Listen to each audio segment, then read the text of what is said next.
ఇప్పటి వరకు ఓటీటీలో ఎన్నో మూవీస్ చూసి ఉంటారు. కానీ ఇప్పుడు ఆ ఓటీటీలో ఉన్న బెస్ట్ టాప్ మూవీస్ ఈ వీడియోలో మీకు పరిచయం చేయబోతున్నాను. మీరు ఇప్పటి వరకు చూడకపోయి ఉంటే తప్పకుండా చూడండి. Best top 5 movies. అందులో మొదటి వచ్చేసి ఆజ్లర్. మమ్ముట్టి, జయరాజ్ నటించిన క్రైమ్ థ్రిల్లర్ మూవీ ఇది. ఒక పోలీస్ ఆఫీసర్ తన లైఫ్లో జాబ్ వల్ల తన ఫ్యామిలీ మిస్ అయ్యి డిస్టర్బ్లో ఉండి తన ఫ్యామిలీ కొరకు ప్రయత్నిస్తూ దాని నుండి బయటపడే ప్రయత్నంలో అనుకోకుండా ఒక సీక్వెల్ మర్డర్ కేసుని వస్తే దాన్ని ఎలా సాల్వ్ చేశాడు అనేదే స్టోరీ. ఇందులో కథ మెయిన్ పాయింట్, డాక్టర్ తన స్వార్థం కోసం చేసే పని వల్ల ఒక ఇద్దరి లైఫ్ ఏమైంది అనేదే మెయిన్ పాయింట్. మూవీ చూస్తున్నంతసేపు ఎక్కడా బోర్ కొట్టకుండా కొత్త పాయింట్ని చెప్పాడు డైరెక్టర్. హాట్స్టార్లో తెలుగులో ఉంది, తప్పకుండా చూడండి, మిస్ అవ్వకండి, చాలా మంచి మూవీ. నెక్స్ట్ మూవీ వచ్చేసి అన్వేషి అండ్ కొటెతోమ్.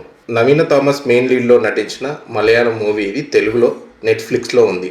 1980s బ్యాక్డ్రాప్లో ఒక థ్రిల్లర్ మూవీ. చూస్తున్నంతసేపు స్టోరీ మిమ్మల్ని ఎంగేజ్ చేస్తుంది. ఇది మలయాళంలో పెద్ద హిట్ అయిన మూవీ. మర్డర్ మిస్టరీ మూవీ చూడాలనుకుంటే తప్పకుండా ఈ మూవీ చూడండి. నెట్ఫ్లిక్స్లో ఉంది, చూసేయండి. నెక్స్ట్ మూవీ వచ్చేసి లవర్. బ్రేకప్ మీద వచ్చేసిన తమిళ్ మూవీ ఇది. మణికన్నన్, శ్రీ గౌరీప్రియ నటించిన మూవీ. ఇద్దరి మధ్య లవ్ స్టోరీ కాలేజ్లో స్టార్ట్ అయ్యి తర్వాత వారిద్దరి మధ్యన దూరం పెరిగి కలిసారా విడిపోయారా అనేది స్టోరీ. డైరెక్టర్ నిజానికి దగ్గరగా స్టోరీని డైరెక్ట్ చేశాడని చెప్పొచ్చు. ఇందులో అమ్మాయి రైటా అబ్బాయి రైటా అనేది కాకుండా సిచ్యువేషన్ బట్టి లైఫ్ ఎలా ఉంటుందనేది రియాలిటీకి దగ్గరగా తీశాడు.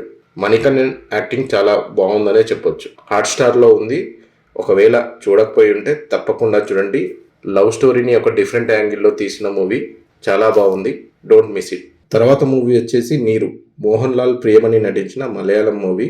తెలుగులో హాట్స్టార్లో ఉంది, తప్పకుండా చూడండి, చాలా మంచి మూవీ.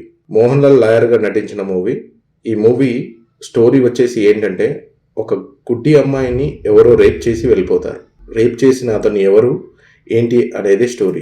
ఐశ్వర్య రాజన్ గుడ్డి అమ్మాయిగా చాలా బాగా యాక్ట్ చేసి ఇందులో ఒక కొత్త పాయింట్ని చెప్పాడు డైరెక్టర్. మీరు దాన్ని తప్పకుండా చూసి ఎంజాయ్ చేస్తారు. ఈ మూవీలో లాస్ట్ వరకు రేప్ చేసింది ఎవరు ఏంటి అనేది తెలుసుకోవాలనుకుంటే ఈ మూవీ చూడండి. థ్రిల్లర్ మూవీస్ని ఎంజాయ్ చేయాలనుకునే వాళ్ళు ఈ మూవీ తప్పకుండా చూడాలి. హాట్స్టార్లో ఉంది, చూడండి. మూవీ వచ్చేసి ఈ మధ్య కాలంలో నేను చూసిన బెస్ట్ లవ్ స్టోరీ మూవీ అని చెప్పొచ్చు. ఆ మూవీ పేరే జో. రియో రాజ్, మాలవిక, భవ్య నటించిన మూవీ ఇది. ఈ మధ్య కాలంలో one of the best love story అని చెప్పొచ్చు. అందులో హీరోకి 2 లవ్ స్టోరీలు ఉంటాయి. బ్యాక్గ్రౌండ్ స్కోర్ కానీ ప్రతి సీన్ కానీ మీరు కనెక్ట్ అవుతారు. బ్రేకప్ నుంచి కోలుకున్నాడా, ఏమైంది అనేదే స్టోరీ. ఈ మూవీ కనుక మీరు మిస్ అయ్యి ఉంటే తప్పకుండా చూడండి. One of the best love story movie అని చెప్పొచ్చు. హాట్స్టార్లో ఉంది. ఈ మూవీస్లో మీకు one of the best movie ఏది అనేది కింద కామెంట్ రూపంలో చెప్పండి. ఈ వీడియో కనుక మీకు నచ్చినట్టయితే తప్పకుండా లైక్ చేయండి, షేర్ చేయండి అండ్ సబ్స్క్రైబ్ చేయండి. ఇంకొన్ని మంచి వీడియోస్తో మీ ముందుకు వస్తాం. ప్లీజ్ తప్పకుండా సబ్స్క్రైబ్ చేసుకోండి.